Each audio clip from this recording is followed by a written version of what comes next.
조금 여러분들이 이제 공부하시다 보면 상대적으로 조금 약한 과목이 있을 거예요. 다 잘하시지는 않으실 거 아닙니까? 예. 공시법 약해요? 그럼 그 공시법 선생님을 이제 사랑하면 돼요. 뭐 제 경험입니다. 제가 예전에 저 국사를 되게 싫어했어요. 예전에 제가 학교 다닐 때 국사를 되게 싫어했어요. 싫어하는 이유가 사실 그 역사라는 게 뭐 약간은 뭐 신앙 같은 뭐 보면 우리 당구는 뭐그 고매 자식이고 막 그렇잖아요. 그냥 그런 거 별로 안 믿어요, 저는 개인적으로. 예, 그 2300 기원전 2333년에 뭐 곰하고 한웅이 만나가지고 그 태어나고 그게 과연 맞을까? 뭐 그래 그 곰이 그래서 쑥과 뭐 마늘을 먹고 뭐 그런 것들 나오고. 그다음에 역사책에 보면 뭐 예전에 수나라 그 수양제가 그다음에 그 어디죠? 수양제가 이제 고구려를 이제 침범을 할 때 그게 살수대첩이죠. 살수대첩. 그럼 그때 수양제가 이끌고 내려온 그 군사 숫자 역사책에 보면 있어요. 113만 대군이래.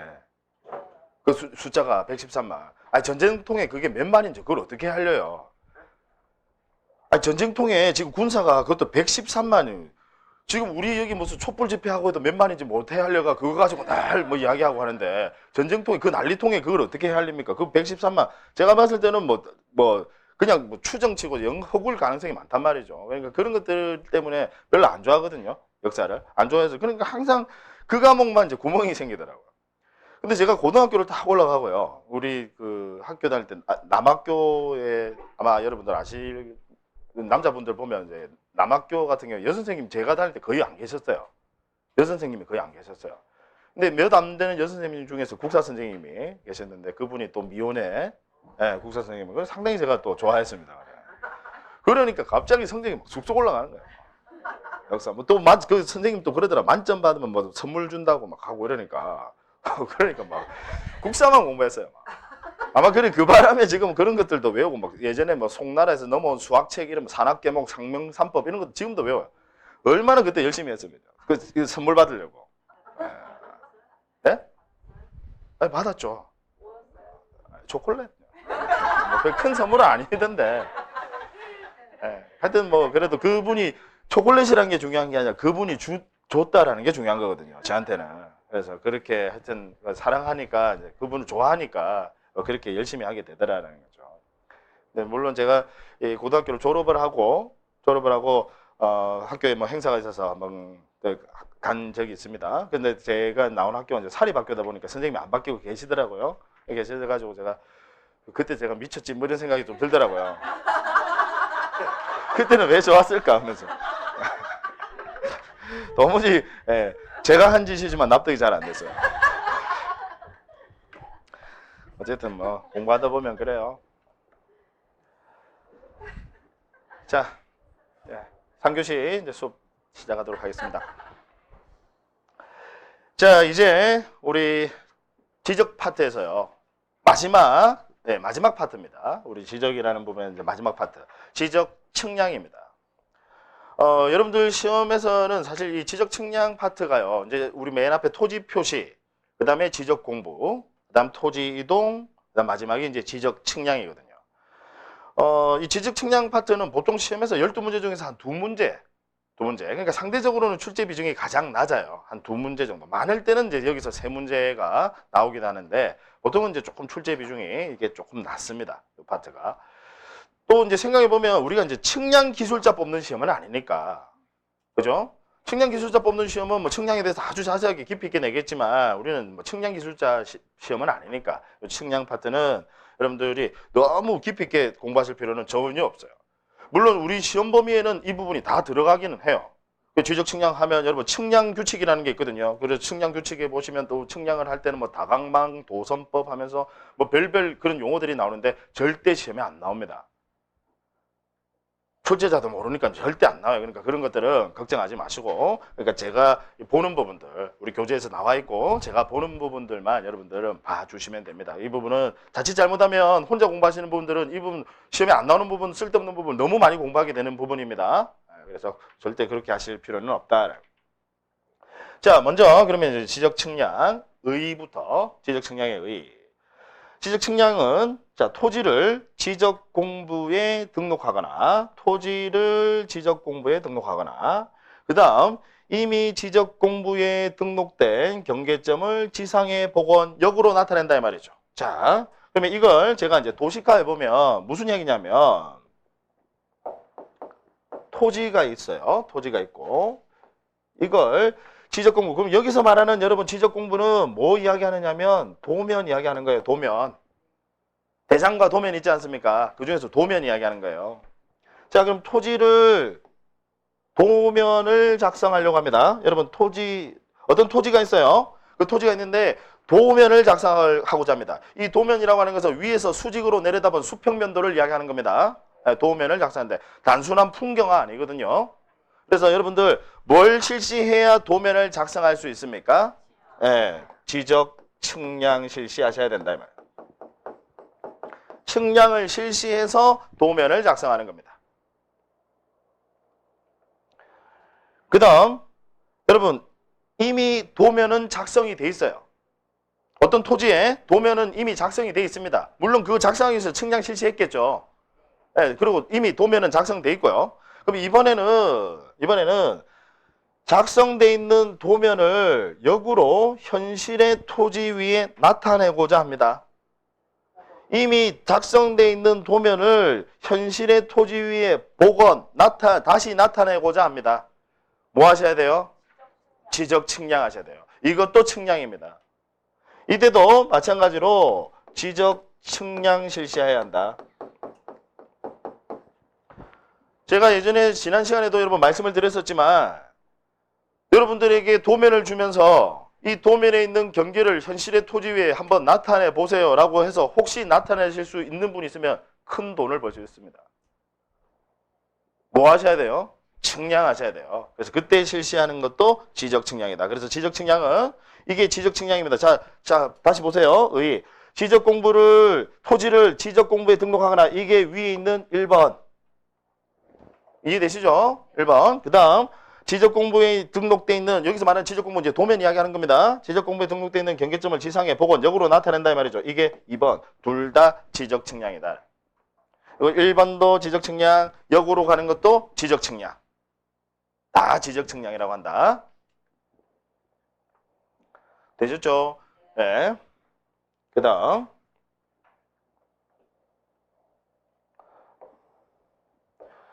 자, 이제 이어서 지적 측량의 실시 사유. 즉, 다시 이야기하면 지적 측량의 종류죠, 종류. 실시 사유, 종류.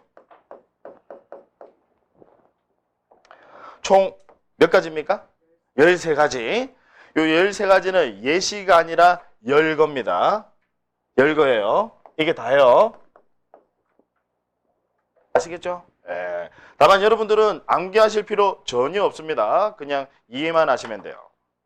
자, 여러분 지적 측량. 토지 표시 중에서 뭘 공시하기 위해서 지적 측량을 하는 것일까요? 토지 표시 중에서 소재를 공시하기 위해서 굳이 토지를 측량이라는 게 측정이거든요. 소재 행정구역을 공시하기 위해서 등록하기 위해서 측량할 필요 있습니까? 없죠. 그 다음 지번을 등록 공시하기 위해서 측량할 필요 있습니까? 없어요. 그 다음 지목을 등록하기 위해서 측량할 필요 있습니까? 없어요. 문제는 토지 표시 중에서 뭐? 면적과 경계. 그래서 여러분 지적 측량 실시 사유하면 토지 표시 중에서 여러분 뭐? 면적과 경계. 그 다음 그럼 면적 경계하면 관련 있는 또 지적 공부 대상과 도면 중에서 뭐예요? 도면. 자, 그래서 여러분들은 요 3가지 단어 지적 측량하면 요 3가지 단어를 떠올리시면 됩니다. 면적, 경계, 도면입니다. 이거랑 관련 없으면 지적 측량 실시하지 않습니다. 면적, 경계, 토지 표시 중에서는 면적, 경계. 그 다음 지적 공부 중에서는 뭐? 도면. 얘랑 관련이 없으면 지적 측량 실시하지 않습니다. 따라서 여러분 행정구역을 변경하기 위해서 지적 측량 실시해야 한다. X죠. 행정구역 소재 말이에요. 소재.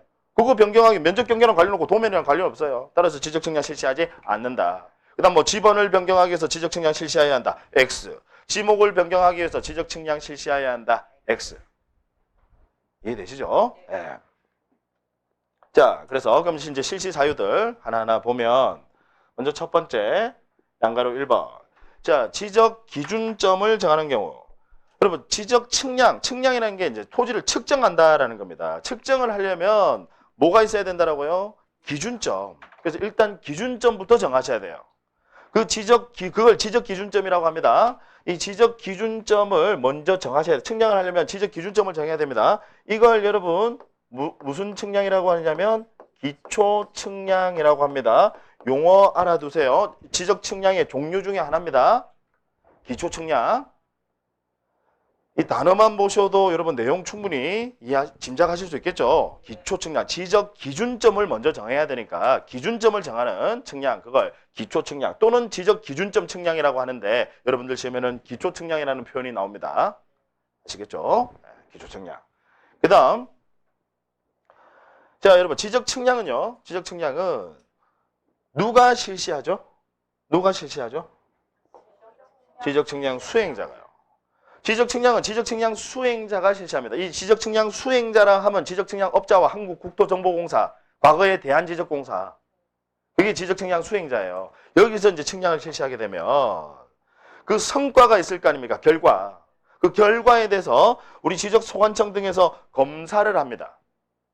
결과에 대해서 그 성과에 대해서 소관청에서 검사를 합니다.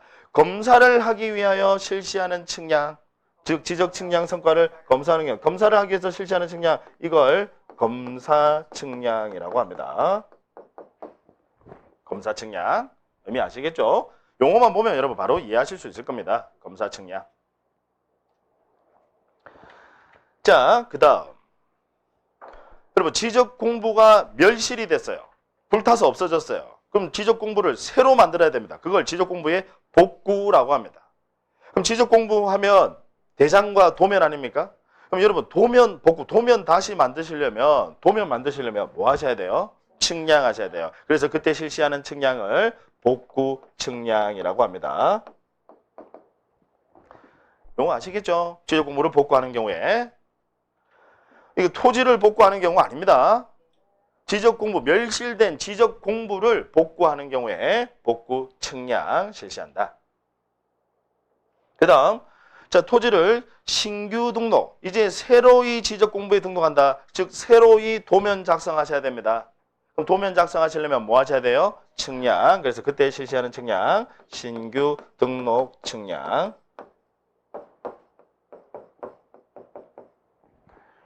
자, 그 다음 토지를 등록 전환하는 경우, 자, 임야대장, 임야도에 등록되어 있는 토지를 토지대장 지적도로 개발 행위하니까 토지대장 지적도로 옮겨서 등록을 합니다. 그러면 정밀도가 높은 임야도는 보통 6,000분의 1의 축적으로 작성을 하거든요.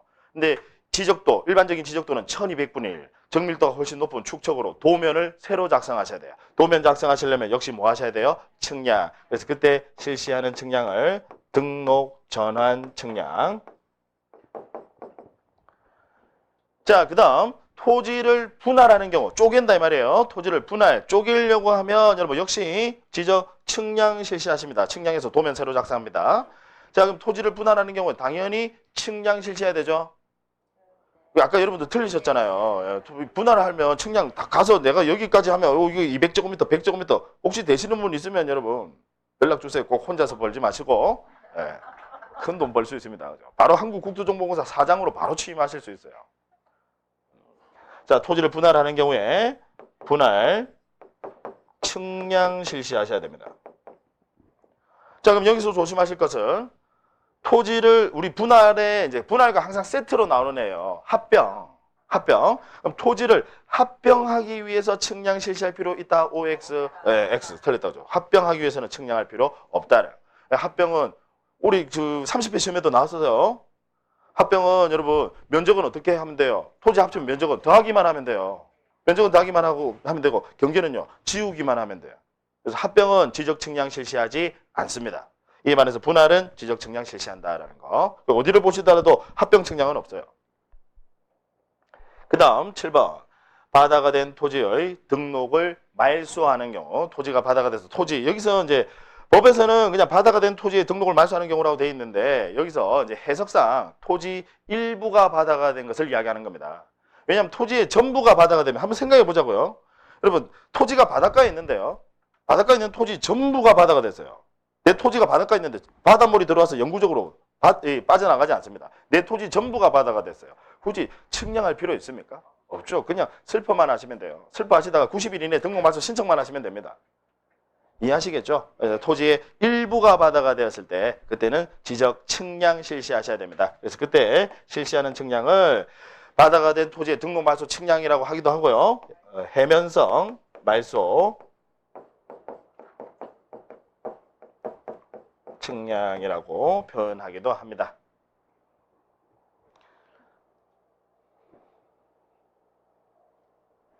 자, 그 다음. 자, 축척을 변경하는 경우 지적도 내에서 소축척을 대축척으로. 아까 우리 축척 변경했었죠. 그래서 지적도 내에서 소축척. 이미 지적도에 등록이 돼 있다라는 거잖아요. 그럼 일반적인 개발은 된 토지. 그러면 축척은 1200분의 1. 그 다음 이걸 다시 대축척으로 체계적 개발 500분의 1. 이해하시겠죠? 그러면 500분의 1, 정밀도가 높은 500분의 1의 축척으로 도면 새로 작성하셔야 돼요. 그럼 도면 작성하셔야 되니까 뭐 하셔야 돼요? 측량. 그래서 경계점 표지 설치하고 지적 측량 실시합니다. 기억나시죠? 네. 그래서 이걸 축척 변경 측량.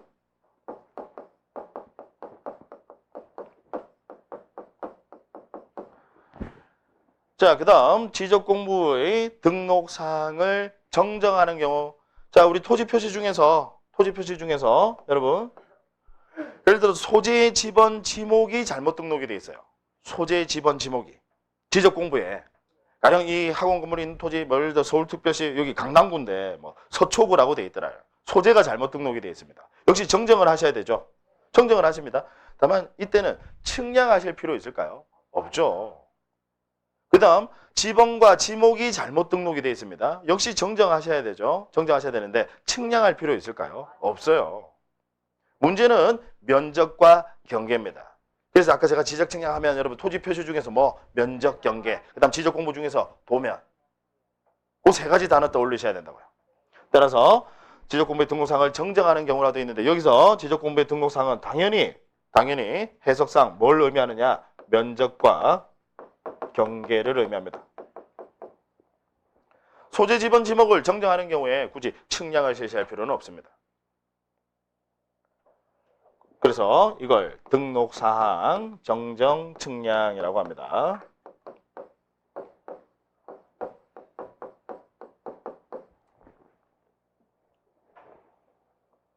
그래서 나중에 이제 제가 아까 우리 오늘까지 한 부분에 대해서 이제 조금만 살 더 붙이면 된다라고 했잖아요. 그래서 나중에 여러분 이제 등록상 정정 파트에 보시면 우리 이제 첨부 서류와 관련해서 면적과 경계를 정정하실 때는 측량 성과도를 첨부하셔야 돼요.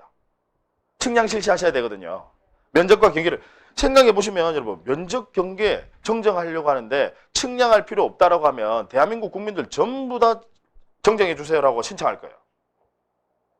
내 토지는 사실 이게 100제곱미터가 아니라 여기 공이 하나 빠져서 1000제곱미터입니다. 그렇게 정정 신청할 거예요. 만약에 측량할 필요가 없다라고 한다면 말도 안 되는 소리죠. 그래서 면적 경계를 정정하실 때는 측량 실시해서 측량 성과도도 첨부하셔야 됩니다. 자, 그 다음 도시개발 사업 등 시행지역에서 토지 이동이 있는 경우. 자, 도시개발 사업하면 제가 이제 기계적으로 나와야 된다고요. 도시개발 사업하면 여러분 체계적 개발, 신도시 건설, 체계적 개발. 그러면 필지부터 쭉 밀고요. 새로 획정을 한다 그죠? 필지를 새로 획정합니다. 그러면 지적을 새로 정하는 거죠. 그럼 필지를 새로 획정하니까 도면 새로 작성하셔야 됩니다. 당연히 뭐 하셔야 돼요? 측량. 그래서 그때 실시하는 측량을 뭐라고 했죠? 지적 확정 측량. 이걸 시험에서 잘 물어봐요. 지적 확정 측량. 기계적으로 나와야 돼요. 도시개발 사업하면 지적 확정 측량. 지적 확정 측량하면 도시개발 사업. 이게 나와야 돼요. 쭉 밀고 아예 지적부터 새로 정한다 이 말이죠. 필지를 새로 획정하니까 도면 작성하셔야 되고 도면 작성하시려면 당연히 지적 측량 실시하셔야 합니다. 그래서 그때 실시하는 측량을 지적 확정 측량. 그 다음 11번 지적 재조사 사업에 따라 토지 이동이 있는 경우에 자 지적 재조사 우리 지적이라는 제도 제가 예전에 설명을 드렸었죠. 지적이라는 제도 도입된 지 상당히 오래됐습니다. 1900년대 초반이에요. 그 당시 기술로 여러분 측량을 해서 도면을 작성했어요. 현재 우리 발달된 과학기술을 가지고 측량을 해보니까 타당성이 없는 곳이 한두 곳이 아니더라. 한두 집만 안 맞으면 서로 간에 뭐 협의를 하든지 아니면 협의가 이루어지지 않으면 법원을 통해서 그래서 경계를 정하는 소송이 있습니다. 우리 법원에 여러분 소 제기해서 경계 정하는 그걸 경계 확정의 소라고 해요. 그런 소송도 있습니다. 법원을 통해서 해결하든지 한두 집만 안 맞으면 그렇게 하시면 되는데 문제는 전부가 안 맞아. 그 일대 전부가 안 맞습니다. 그래서 아예 지적 제조사에 관한 특별법에 따라서 아예 제조사를 실시해서 측량 새로 합니다. 그래서 그걸 지적 제조사 측량이라고 합니다. 지적 제조사 측량. 앞에서도 말씀을 드렸었지만 여러분 지적 제조사 측량은요. 제조사에 관한 특별법에 따라서 우리 공간정보법 말고 특별법에 따라서 실시하는 것이니까 얘는 별도로 시험에 들어가지 않습니다.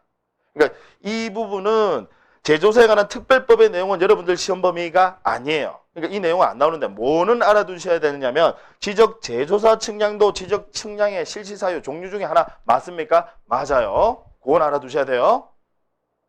왜냐하면 여러분들 시험에 다음 중 지적 측량 실시 사유에 해당하지 않는 것은 해서 여기 있는 것 중에서 4개 집어넣고요. 다른 거 하나 여기다 집어넣는단 말이에요. 예를 들어 지목 변경, 뭐 지번 변경 이런 거 집어넣는다고요. 아시겠죠? 네, 그래서 지적 제조사 측량도 지적 측량 실시 사유 종류 중에 하나는 맞다. 도면 새로 작성하고 이해되시죠? 네, 그래서 이건 지적 측량 실시 사유 종류 중에 하나는 맞지만 여기에 관한 안에 깊이 있는 내용은 안 들어간다는 거예요. 사실 제조사에 관한 특별법을 여러분들은 시험 범위가 아니니까 아예 교재도 없어요. 여러분들 따로 배우지 않지만 제조사에 관한 특별법을 가만히 보면 축척 변경 절차를 그대로 준용을 합니다. 그래서 축척 변경이 중요해요. 여러분들 시험에 축척 변경이 꼭 한 문제씩 내잖아요. 그 내는 데 다 이유가 있습니다. 나중에 실무 나가 보시면요. 이 축척 변경에 관한 절차가 기본 모태가 됩니다. 그리고 제조사에 관한 특별법도 거기에 따라서 이제 그래서 우리 축척 변경에서는 아까 면적이 증감이 발생하잖아요. 증감이 발생하면 면적이 늘어난 사람한테는 돈을 주고 줄어든 사람한테 받아가고 그 돈을 뭐라고 했죠? 그 돈을 청산금이라고 했잖아요. 청산금. 그래서 이 제조사에 관한 특별법에서는 그 돈을 조정금이라고 이름이 달라집니다. 그래서 나중에 실무 나가시면 이제 보실 건데 어쨌든 시험 범위 아니에요. 여러분들은 뭐만 제조사 측량도 지적 측량 실시 사유 종류 중에 하나다라는 것만. 그 다음 경계점을 지상에 복원하는 경우. 자, 이미 도면은 작성돼 있고 그 도면상에 있는 경계점을 역으로 지상에 토지 위에 복원 다시 나타낸다 이 말이죠. 그럼 역시 지적 측량 실시하셔야 돼요. 그래서 이 지적 측량을 뭐라고 합니까? 경계 복원 측량이라고 한다. 그래서 우리 일반인들이 아는 사실 지적 측량하면 거의 이거 이야기예요. 경계 복원 측량.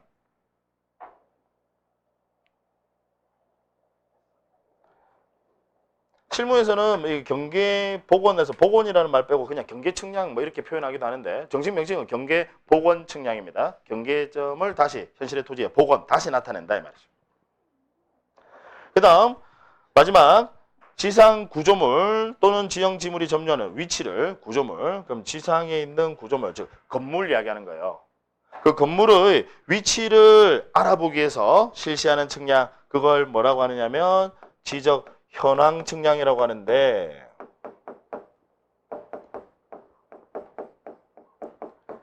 우리 용어와 관련해서 여러분들 시험에 출제가 되는 게 이 마지막 13번째 지적 현황 측량 그 다음 아까 앞에서 10번째가 나왔었죠. 지적 확정 측량 요게 조금 헷갈리니까 이걸 가지고 바꿔서 시험에 내기도 합니다.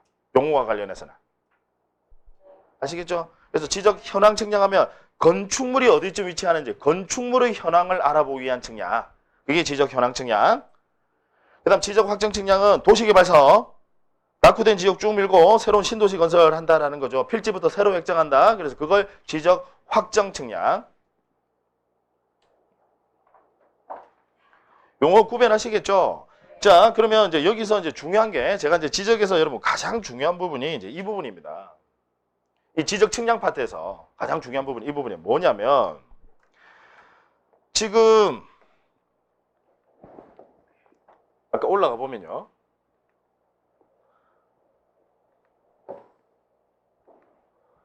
자, 제가 아까 여러분 토지를 도면 작성하기 위해서 실시하는 것도 지적 측량. 그 다음 이미 작성되어 있는 도면을 현실의 토지 위에 나타내는 것도 지적 측량. 자, 그러면 지금 아까 좀 전에 종류 13가지 보셨잖아요. 이 13가지는 단 2가지만 제외하고 나머지는 전부 다 여기 있는 1번입니다. 단 2가지만 제외하고. 무슨 이야기냐면 나머지는 전부 다 측량을 실시해서 도면을 새로 작성한다고요. 측량 실시해서 도면 작성하는데 아까 13가지 중에서 2가지는요. 이미 도면은 작성이 돼 있고 측량 실시하는 거예요. 2가지. 자, 그게 뭐냐면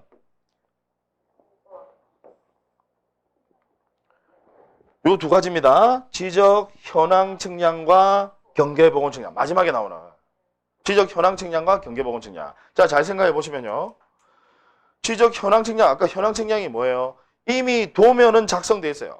지적도 임야도 이미 도면은 작성이 돼 있고 그 도면상의 건축물이 어디쯤 위치하는지 그거 알아보기 위한 지적 측량이에요. 도면 새로 작성하는 겁니까? 아니에요. 측량 실시한다고 얘 도면 새로 작성하는 거 아닙니다.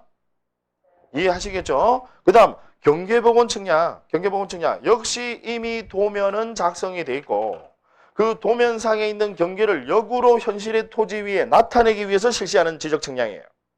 도면 새로 작성하는 겁니까? 아니에요. 이해되시죠? 그래서 요 2가지 경계복원 측량과 지적 현황 측량.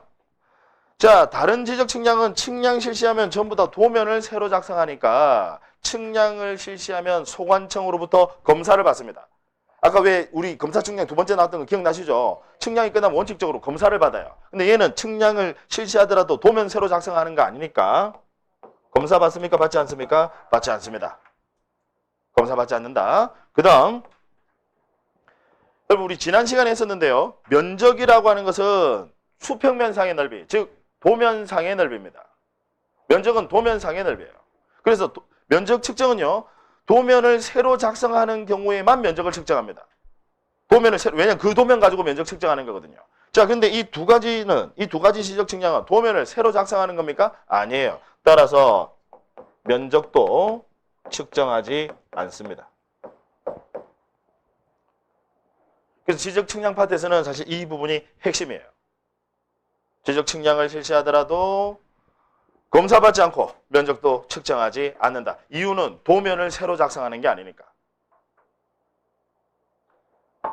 중요한 부분이라서 제가 미리 암기도 하셔야 된다라고 말씀을 드렸었죠. 그래서 다른 건 다 하는데 현경이는 게을러서 아무것도 하지 않는다.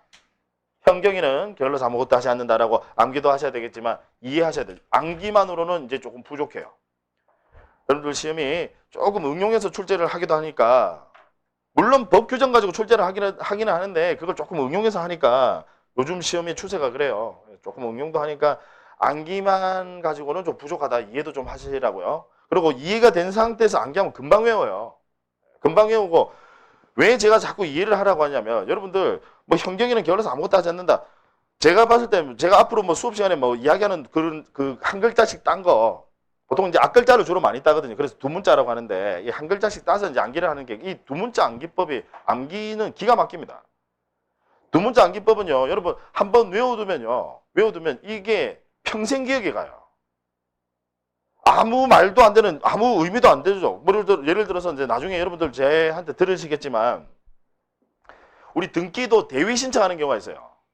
본인이 원래는 자기가 자기 거 신청하는데 대위라고 해서 대신 신청하는 게 있습니다. 그걸 대위 신청이라고 하는데 그게 두 문자 따서요. 신건수 채구예요. 5개거든요. 5가지거든요. 대위 신청하는 경우가 5가지예요. 그래서 신건수 채구. 나중에 등기 가면 하실 거예요. 이제 신이 신탁 등기, 건이 건물 멸실 등기 이런 게 있어요. 이런 것들은 대위 신청, 원래 해야 될 사람이 있는데 대신해서 신청할 수 있다는 거예요. 대위 신청.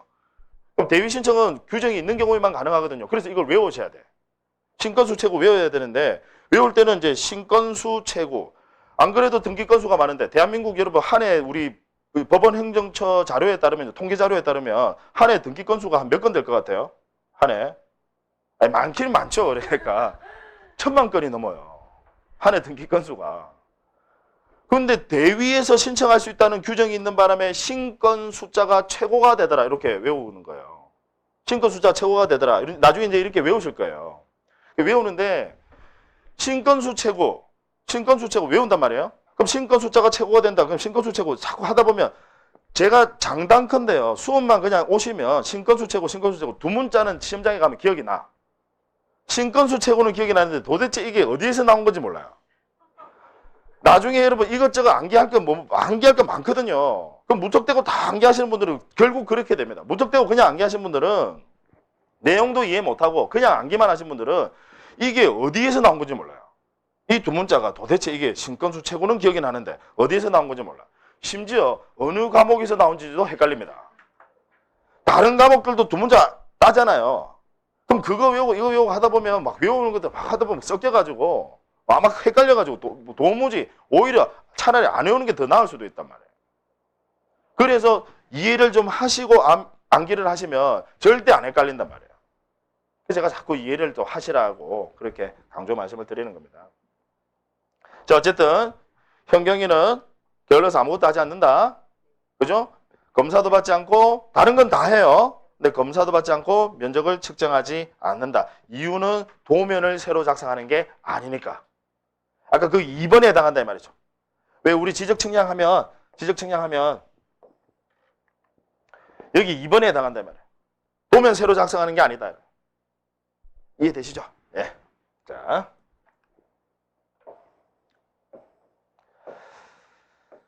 자, 그다음 지적 측량 절차입니다. 절차. 자, 먼저 지적 측량 의뢰. 토지 소유자 등 이해관계인은 지적 측량을 할 필요가 있는 경우에는 자, 지적 측량업자 하나는 한국국토정보공사. 지적 측량업자 한국국토정보공사. 요 두 가지를요. 뭐라고 하느냐면 지적 측량 수행자라고 법에서 표현합니다. 용어 알아두셔야 돼요. 지적 측량업자와 한국국토정보공사를 지적 측량 수행자라고 표현합니다. 수행자. 측량을 실시한다 이 말이죠. 그럼 한국국토정보공사는 뭐냐? 얘는요. 과거로 치면 대한지적공사. 대한지적공사 아시죠? 네, 그게 이제 이름이 바뀌었어요. 그래서 얘를 한국국토정보공사라고 합니다. 이제 명칭이 왜 이제 자꾸 정보라는 표현을 쓰느냐면 전산화 때문에요. 그래서 한국국토정보공사라고 합니다. 네, 과거에 대한지적공사. 그 다음 지적측량업자. 자, 그러면 이 한국국토정보공사는요. 측량을 위해서 만든 공기업이에요. 아예 태생부터가 측량을 위해서 만든 공기업입니다. 그래서 얘는 별도로 여러분 시도지사로부터 허가받지 않습니다. 한국국토정보공사는 시도지사에게 등록하실 필요가 없어요. 얘는 측량을 위해서 만든 공기업이니까. 근데 여러분 왜 우리 부동산 중개업 있잖아요. 중개업을 하시려면 중개사 자격증 있으셔야 되죠. 자격증만 있으면 바로 중개업을 하실 수 있습니까? 아니에요. 뭐까지 하셔야 돼요? 등록하셔야 돼요. 관할관청에 등록하셔야 되지 않습니까? 마찬가지로 지적측량업자도 뭐냐면 지적측량 기술자 자격을 갖춘 자가 시도지사에게 등록을 합니다. 등록을 하면 그걸 뭐라고 하냐면 지적측량업자라고 해요. 측량기술자 자격 갖춘 자가. 이해되시죠? 그래서 지적측량업자는 등록하셔야 돼요. 등록하셔야 되는데 한국국토정보공사는 측량을 위해서 만든 공기업입니다. 등록할 필요 있을까요? 별도로 등록하실 필요 없습니다. 이해되시죠? 그래서 이 두 가지를 지적측량 수행자라고 합니다. 그래서 둘 중 하나에게 측량 의뢰하시면 돼요. 일반적으로 한국국토정보공사에 측량 의뢰 많이 하시죠. 자, 이걸 이제 여러분들 시험에 그럼 어떻게 내느냐면요. 어떻게 내냐면 토지 소유자 등 이해관계인은 지적측량을 실시할 필요가 있는 경우에 지적소관청에 지적측량을 의뢰해야 한다. 이렇게 시험에 내요. 이걸 지적소관청으로 바꾼다고요. 지적소관청에 측량을 의뢰해야 한다. OX, X. 강남구청 전화해서 여러분 측량해 주세요. 공무원 깜짝 놀랍니다. 자, 그 다음 이제 측량 절차입니다. 먼저 의뢰부터 하시고요. 그 다음 자, 지적측량 수행 계획서를 제출합니다. 내용 보시면 지적측량 수행자가 측량 의뢰를 받은 때는 일단 의뢰받고 측량 실시하는 거죠. 의뢰받은 때는 측량 기간, 일시, 수수료 이건 중요하지 않아요. 중요하지 않습니다. 외우실 필요 없어요. 측량 기간, 일시, 수수료에 관한 등을 기재한 지적 측량 수행 계획서. 요 용어가 요 단어가 중요합니다. 지적 측량 수행 계획서를 의뢰받으면 측량 의뢰받으면요. 그 수행 계획서를 그 다음 날까지 요 부분도 중요해요. 그 다음 날까지. 그다음 이게 제일 중요해요. 어디에 제출하느냐? 어디에? 지적소관청에 제출한다. 이걸 시도지사에게 제출해야 한다. 이렇게 또 나와요. X. 어디에 제출한다고요? 지적소관청에 제출해야 한다. 강남구청에 제출한다 이 말이에요. 자, 그 다음. 그러면 여러분 지적측량 수행 계획서는 누가 작성하는 거죠? 지적측량 수행자가 의뢰를 받은 지적측량 수행자가 수행 계획서를 작성해서 의뢰받은 그 다음 날까지 지적소관청에 제출한다. 그 다음 이제 지적측량을 실시합니다. 그래서 지적측량 수행자는 의뢰가 있는 때는 측량을 실시하여 측량 성과를 결정하여야 한다. 뭐 절차 순서야 여러분 암기하실 내용 아니에요. 충분히 이해하실 수 있겠지. 그건 이해만 하시면 돼요. 당연히 의뢰부터 받아야 되겠죠. 의뢰받고 지적측량 수행 계획서 다음 날까지 소관청에 제출하고 그 다음에 측량 들어간다 이 말이에요. 되셨죠? 네.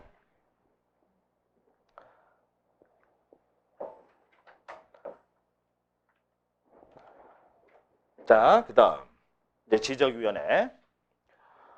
보통 이제 지적위원회 및 요 지적측량 뭐 적부심사에 관한 내용 요 부분에서 여러분들 시험에 우리 지적측량 파트에서 거의 보통 한 2문제에서 3문제 정도 나온다라고 했잖아요. 그래서 보통은 또 요 파트에서 주로 또 1문제 정도를 시험에 이제 출제를 합니다. 자, 지적위원회 정도만 우리 기초과정에서는 지적위원회 정도만 보시면 됩니다. 자, 지적위원회 종류가 2가지 있어요. 지적위원회는 종류가 2가지입니다. 하나는 지적위원회는 국토교통부에는 중앙지적위원회가 있고 국토교통부에 그 다음 특별시, 광역시, 도 또는 특별자치도 이걸 우리 법에서는 뭐라고 표현하냐면 시도라고 합니다. 시도에는 뭐가 있습니까? 지방지적위원회. 그래서 종류는 2가지. 그럼 이걸 또 시험에 어떻게 출제를 하느냐? 이렇게 출제를 해요. 국토교통부에 지방지적위원회를 두고 이렇게 시험에 이렇게 내요. 그 다음에 또는 이렇게 냅니다. 시도의 중앙지적위원회를 두고 시험에 이렇게 잘 내요. 시도의 중앙지적위원회를 두고 벌써 틀렸다 그죠? 그 다음에 이제 여러분들이 헷갈리게 하려고 시도의 중앙지적위원회를 두고 지적소관청에 지방지적위원회를 둔다. 이러면 이제 좀 헷갈리거든요. 헷갈리게 하지만 그냥 틀린 거예요. 예. 그러니까 쉽게 이야기하면요. 강남구청에 가면 지방지적위원회 없어요. 어디 가야 지방지적위원회 있어요? 서울특별시청 가셔야 돼요. 거기에 지방지적위원회가 있어요. 그 다음 국토교통부에 중앙지적위원회를 둔다고요. 그래서 지적위원회는 2가지. 하나는 중앙지적위원회, 또 하나는 지방지적위원회. 자, 그러면 중앙지적위원회의 기능. 이거 보시기 전에요. 중앙지적위원회의 기능을 보시기 전에 밑에 내려가면요. 지방지적위원회가 나옵니다. 이거부터 먼저 보세요. 교재 순서가 이제 이렇게 돼 있고 법도 규정을 이렇게 두고 있어서 제가 이제 이렇게 저도 이렇게 했는데 일단 이거부터 먼저 보자고요. 지방지적위원회. 지방지적위원회는 아까 시도에 둔다라고 했잖아요. 이 시도에 두는 지방지적위원회는 오로지 하는 일이 무슨 일만 하느냐면요. 내용을 한번 보세요. 지적 측량 적부 심사 청구 사항을 심의 의결하기 위하여. 자, 일단 용어 설명드립니다. 지적 측량 적부 심사 뭐 말하냐면 여러분 측량의 그 성과 결과에 대해서 의뢰인이 이거 나 인정 못해 그럴 수도 있잖아요. 그래서 측량을 잘못했을 수도 있잖아요.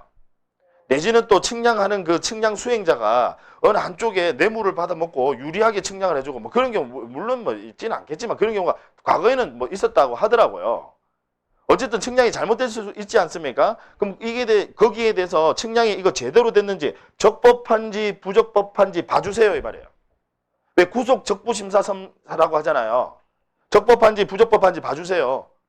그걸 이제 지적 측량 적부 심사라고 합니다. 자, 그러면 지적 측량 적부 심사 이건 1심입니다. 1심. 우리 적부 심사는요. 2심까지 있습니다. 적부 심사는요. 그래서 1심은 어디서 지금 하는 거예요? 지방지적위원회. 지방지적위원회는 하는 일이 오로지 지적 측량 적부 심사 이것밖에는 못해요. 하는 일이 이것밖에는 없어요. 지방지적위원회는. 서울특별시청에 가시면요. 지방지적위원회가 있단 말이에요. 거기서 하는 일은 오로지 측량이 잘 됐는지 잘못됐는지 그거 봐주세요 하는 그것만 할 수 있다고요. 지방지적위원회 적부심사. 이해하시겠죠? 자, 그런데 중앙지적위원회 한번 보자고요. 중앙지적위원회. 얘는 보세요. 중앙지적위원회는 아까 어디에 둔다고요? 국토교통부에. 근데 국토교통부에 이 중앙지적위원회는요. 지방지적위원회에서 의결한 지적측량 적부에 보세요. 재심사. 아까 적부심사는 어디서? 지방지적위원회에서. 그 다음 재심사는 어디서요? 중앙지적. 이제 얘가 2심이다 이 말이야. 2심이 끝이에요.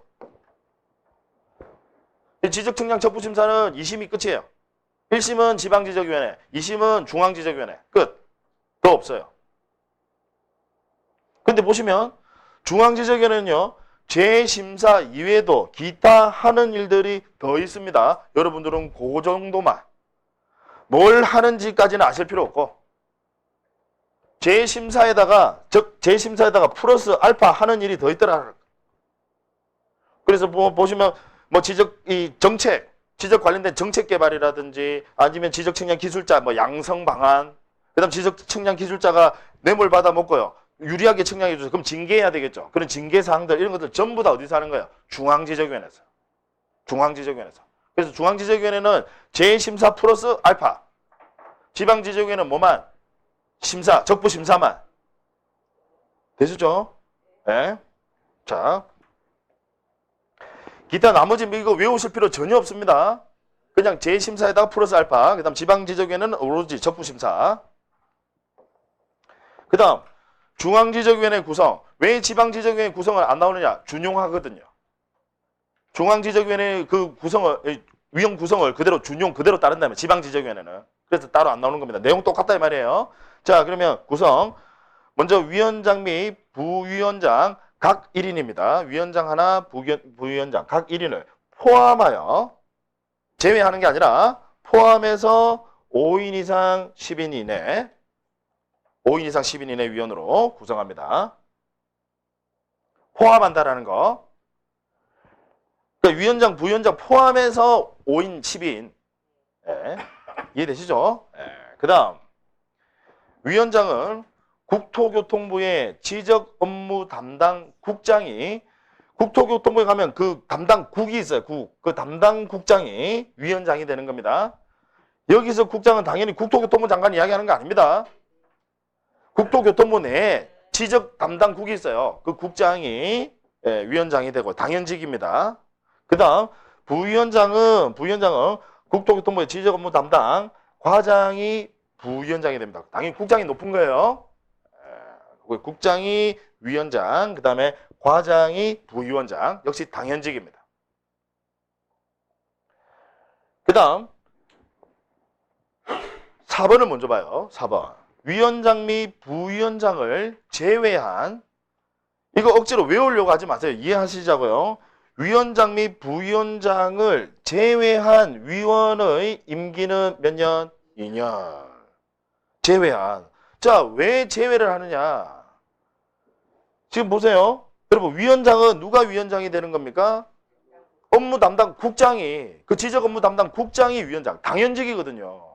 그 다음 과장이 부위원장이 되는 거예요. 당연직이니까 이 위원장과 부위원장은 그 보직에 있는 한 당연히 위원장과 부위원장을 맡아야 돼. 그러니까 별도로 임기가 없는 거예요. 이해하시겠죠? 이걸 제외하고 나머지 위원들의 임기는 몇 년? 2년이다라는 거. 2년.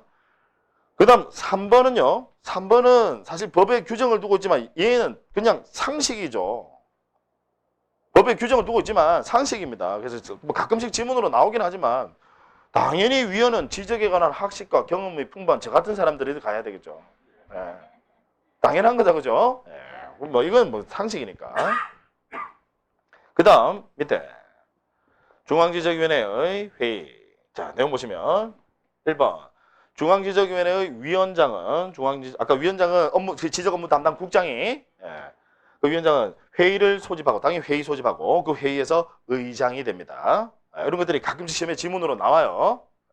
그다음 회의는 위원장 및 부위원장을 포함한 제적위원, 제적이라고 하는 것은 그 위원으로 등록되어 있으신 분, 그 제적위원 과반수 출석으로 회의 시작합니다. 과반수라는 건 반이 넘는다 이 말이에요. 반이 넘으면 이제 만약에 그러면 위원이 10명이다. 10명이다. 그러면 몇 명 나오면 6명이죠. 과반수니까. 아니 그럼 뭐 5점 몇 명 이런 건 없을 거잖아요. 이만큼만 들여놓으면 들어온 거고 그건 아니니까. 그죠? 10명이다 하면 제적위원이 만약에 10명이다 하면 과반이면 여러분 6명 이상. 이해되시죠? 물론 이제 시험에는 이제 이 규정 그대로 나옵니다. 그래서 과반수 출석으로 개의하고, 그 다음 출석위원 과반수 찬성으로 의결합니다. 출석위원 과반수 찬성으로 의결합니다. 그래서 이게 우리 보통 일반 정족수에 국회도 마찬가지입니다. 이렇게 의결합니다. 일반 정족수예요, 이게. 과반수만 출석하면 회의 시작하고, 그 출석한 위원들 중에서 과반수가 찬성하면 안건을 의결합니다. 되셨죠? 그 다음 위원회는 관계인을 출석하게 하여 의견을 들을 수 있으며, 뭐 쉽게 이야기하면 변론 들을 수 있다 이 말이죠. 아까 적부심사 기억나시죠? 적법한지 부적법한지 판단 내리려면 의견을 들어야, 변론을 들어야, 판사가 판단 내리려면 변론을 들어야 판단 내릴 거 아닙니까? 그 이야기입니다. 그래서 관계인을 출석하게 하여 의견을 들을 수 있으며 필요한 경우에는 현장 검증, 현지 조사도 할 수 있다. 그 다음 위원장이 회의 소집할 때는 회의 일시, 장소 및 심의 안건을, 자, 위원들 안건 알고 들어와야 되겠죠. 그렇잖아요. 안건을 알고 들어와야 미리 뭐에 대해서 좀 조사도 하고 좀 나름 연구도 하고 그렇게 해야 회의 진행이 원활하게 될 거 아닙니까? 그래서 당연히 회의, 그 다음에 일시, 장소 보세요. 이런 것들 외우는 거 아닙니다. 지금 제가 줄은 껐지만 이거 외우는 거 아니에요. 일시나 장소 이런 것들 알고 들어와야 될 거 아닙니까? 어딘지도 모르고 혼자 가가지고 여기쯤 되겠지 뭐 이렇게 있을 수는 없지 않습니까? 그래서 당연히 일시, 장소, 그 다음에 심의 안건 이런 것들 알고 들어와야 되는데, 자, 며칠 전까지 이걸 또 시험에 내요. 참 이 숫자 바꿔가지고 안타깝지만 근데 이게 제일 확실하거든요. 며칠 전까지 통제해야 되느냐? 5일 전까지. 이건 나중에 여러분 왜 우리 축적변경위원회 아까 자치위원회 성격을 갖는다 기억나시죠? 이 축적변경위원회도 마찬가지입니다. 위원회 회의 소집하려면 위원들 안건 알고 들어와야 되거든요. 그래서 미리 통지해 주도록 돼 있는데 며칠 전까지 통지해 주느냐? 5일 전까지. 왜냐? 안건을 오해하지 않고 들어와야 되니까 5일 전까지. 오해하지 않고 들어와야 되니까 5일 전까지 통지한다. 이렇게. 이걸 여러분들 며칠로 바꿀까요? 시험에 7일로 바꿔요. 상당히 헷갈립니다. 그래서 하거든요. 7일 상당히 헷갈립니다. 그래서 안건을 오해하지 않고 들어와야 되니까 5일 전까지 통지한다. 이렇게. 네. 자, 그래서 여기까지. 자, 여러분들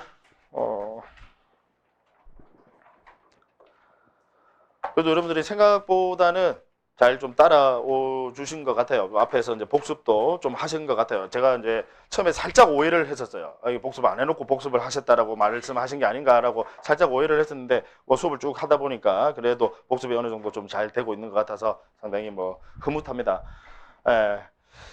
지적은 아까 말씀드린 대로요. 일단 기초 과정에서는 여기까지만 합니다. 그리고 이제 앞으로 기본 과정에 들어가게 되면 이제 좀 더 기본서에 충실하게 여러분들과 이제 같이 수업을 진행을 해 나갈 거고, 지금 아마 보신 이 내용에서 제가 봤을 때는 뭐 정확하게 뭐 퍼센테이지로 말씀드리기는 조금 어렵지만 한 80% 정도는 시험에 출제될 수 있는 한 80% 정도는 다 했어요. 여기다가 조금의 살만 붙여 나가시면 됩니다. 생각보다 지적은 그렇게 양이 많지 않습니다. 근데 사실 관건은 이제 등기예요. 그래서 등기는 양이 상당히 방대합니다. 우리 교재에 있는 양도요 많고, 그 다음에 그 양이 많은 데다가 그 하나하나를 설명하기 위해서는 상당히 또 오랜 시간이 소요가 됩니다. 지적처럼 이렇게 간단하지가 않아요. 그래서 조금 여러분들이 공부하시기가 조금 더 힘들 수는 있습니다. 어쨌든 우리 다음 시간에 제가 이제 등기법을 오늘 이제 기초과정에서 바로 다음 시간에 이제 등기법 들어갑니다. 그래서 등기법을 이제 좀 개관을 하면서 우리 등기법에 개관하는 수업이다 보니까 아마 기초과정 우리 등기법 수업이 이 총 3회에 걸쳐서 제가 진행을 할 거거든요. 근데 다음 시간이 이제 등기법 개관하는 시간인데 이 개관하는 시간이 오히려 여러분들이 가장 어려울 거예요. 나머지 이어서 하는 시간은 이제 조금 오히려 여러분들이 쉽게 하실 건데요. 개관을 하면서 왜냐하면 등기법의 전반적인 내용들을 한꺼번에 또 좀 그러니까 큰 스케치를 할 거거든요. 이 스케치 자체가 등기법은 만만치가 않습니다. 조금 힘드실 수는 있겠지만 어쨌든 수업 빠지지 마시고 또 오셔가지고 같이 한번 등기법을 또 잘 스케치를 한번 해보도록 하겠습니다. 문제는 한번 풀어보셨나요? 네. 자, 같이 문제를 풀도록 하겠습니다. 자, 1번. 신규 등록의 경우에는 소유자임을 증명하는 서류를 첨부할 필요가 없다? 틀렸다 그죠? 공부하고 나니까 아주 쉽죠. 신규 등록의 경우에는 당연히 아직 등기부가 개설되어 있지 않으니까요. 아까 토지이동 신청은 여러분 누가 한다라고 했어요? 소유자가 지적소관청에 신청을 해야 되는데 지적소관청 입장에서 봤을 때 얘가 소유자인지 아닌지 등기부가 없으니까요. 몰라요. 그래서 뭐 첨부하셔야 된다고요? 소유자임을 증명하는 서류 첨부해야 한다. 신규 등록의 경우에만. 자, 그래서 1번은 X. 그 다음 2번. 대부분의 토지가 등록 전환되어 나머지 토지를 임야도에 존치하는 것이 불합리한 경우. 즉 통일성이 결여가 되니까요. 그 지번 부여 지역 내에 대부분의 토지가 전부 다 등록이 전환돼 있어요. 다 토지대장 지적도로 등록이 돼 있다 이 말이죠. 근데 얘만 덩그러니 내버려 두면 전체적인 형상을 파악하기도 힘듭니다. 그래서 얘는 특별히 개발 행위는 없지만 즉 지목 변경은 없지만 등록은 전환시켜 주겠다. 기억나시죠? 그래서 대사도에 됩니다. 대부분의 토지가 등록 전환되어 나머지 토지를 임야도에 존치하는 것이 불합리한 경우에는 지목 변경 없이 등록 전환 신청할 수 있다라는 거. 그래서 2번도 X. 그 다음 3번. 한 필지 일부가 형질 변경 등으로 용도가 변경이 된 경우에 뭐 생각하시면 되느냐? 과수원에 집 지은 거. 과수원에 집을 지었단 말이에요. 그러면 주거용 건축물 부지는 지목을 대로 설정하여야 합니다. 지목을 대로 설정하기 위해서는 1필은 1목이니까 이때는 사유 발생일로부터 60일 이내에 분할 신청하여야 한다. 그죠? 따라서 3번은 옳은 지문이네요.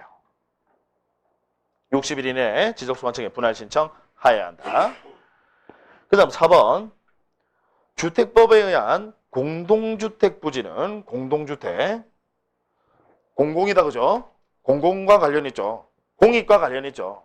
그죠? 그래서 그때는 합병 사유 발생하면 사유 발생일로부터 60일 이내에 지적소관청에 합병을 신청하여야 한다. 옳은 지문이죠.